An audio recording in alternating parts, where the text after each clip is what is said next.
and just play the damn thing. Okay, I did a video a few weeks back on these new pedals called the Mini Core Series pedals from NewX. Not the whole line, but 4 or 5. I did feature. I showed you guys this one anyway. I showed it to you, but I didn't demo it, and the reason why is because this is called the Pulse. And this is the IR loader out of that series. In order to put this one through its paces, I wanted to give this one its own independent video. So that's what we're gonna do. Again, this is an IR loader with 3 different modes: electric guitar, bass guitar, and acoustic guitar. And we're going to check out all 3 of those. And for each mode, there's 1, 2, 3, 4, 5, 6, 7. Looks like 8 different cabs slash pickups slash sounds to choose from. So we're going to check them all out one at a time. In the interest of this video staying within a reasonable time limit, I'm not going to go through and tell you about what each one of these are for all 3 of these different modes. I'll caption them on the screen below each one as I'm cycling through them all. Very simple setup. We are going to just going to use the looper, and same way that I always do playthrough demos on this channel. Let's start with the electric guitar mode. I know that's the one that most of you wanted to hear anyway. I'm going to keep this really, really simple, and we are going to use the world's favorite preamp pedal, whoosh, the Boss Metal Zone. Very simple setup. I'm going to play guitar into the looper, out of the looper, into the metal zone, out of the metal zone, into the Pulse IR, out of the Pulse IR, straight into an input on the interface, nothing else on the back end. So what you're hearing is going to be as pure of a sound as I can get this pedal to sound with the metal zone. Okay, now at least on the electric guitar portion here, the very last thing that you are going to hear is the 2 notes wall of sound virtual IR that I normally use for most of my demos. So most of the recordings that you hear on this channel, this is the virtual cab that I use, and it's a Mesa Boogie oversized recto cab with vintage 30s in it. Basically, what it is, I think it turned off the room noise for it, so that you can get again just a pure idea, a comparison of what I normally use compared to how the Pulse sounds. Let's do it.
Okay, next we're going to do the same thing with the bass guitar. For a preamp for the bass guitar, I'm going to use the Deluxe Big Muff. This is the closest thing to a bass preamp that I have, and it is a bass preamp. See, those are my settings right there, so you can check them out. The sustain is going to be turned all the way down, so this really just being used as a as a preamp. This isn't the fuzz is basically turned off in this instance, so it should be a pretty clean signal. At least that's what we're hoping for. So again, bass guitar, looper, Deluxe Big Muff, Pulse IR, straight into the interface.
And last but not least, we're going to do the acoustic guitar.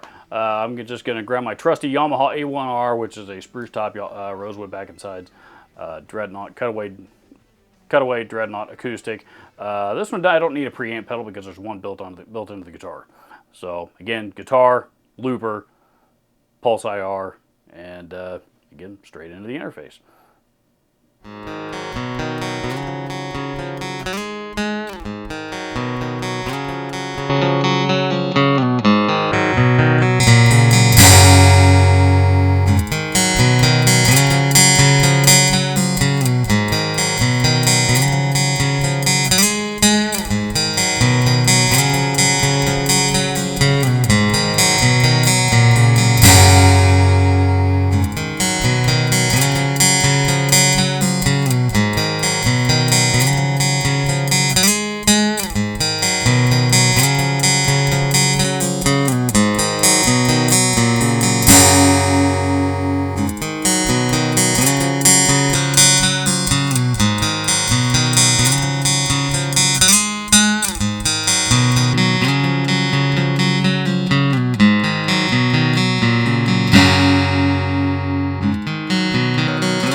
overall, yeah, you know, I mean, some of the acoustic sounds are okay. You know, I mean, that's all three modes. You know, there's some sounds that I think are okay. You know, it's and you know, and I might feel differently about them if they're, you know, if I actually heard them like in a live situation, cranked up the volume. I think it's, you know, it could be a handy IR device to use in a pinch. You know, for example, if all of a sudden, you know, if you're playing a gig and your rig goes down for some reason, you know, and you're forced to run your pedal board straight into the soundboard, something like that. You know, that's, you know, those situations happen. You know, it would be a good device to, you know, to be able to use in that situation. You know, maybe, and there might be some sounds in there that you did enjoy. You know, none of the sounds in there really sounded bad. They're just not big and, you know, big and boomy like I'm used to and what I prefer. You know, so for me, studio use, probably not going to be, you know, be my regular rotation for, you know, for cab sounds. You know, but I will say that for a device this small, it does have a lot of features packed into it. The level control is pretty handy. I kind of wish it had a little bit more headroom in it. You know, but the space control, which is basically, you know, basically controls the room sound. You know, which is, you know, kind of a natural reverb type of effect. That's a nice touch. That is a nice touch. I've seen other small IR loaders that don't have that on it. So, yep, definitely worth checking out. Thanks again to the folks at NuX for sending this along for me to check out here on the channel and show you guys. Links down in the description. Adios.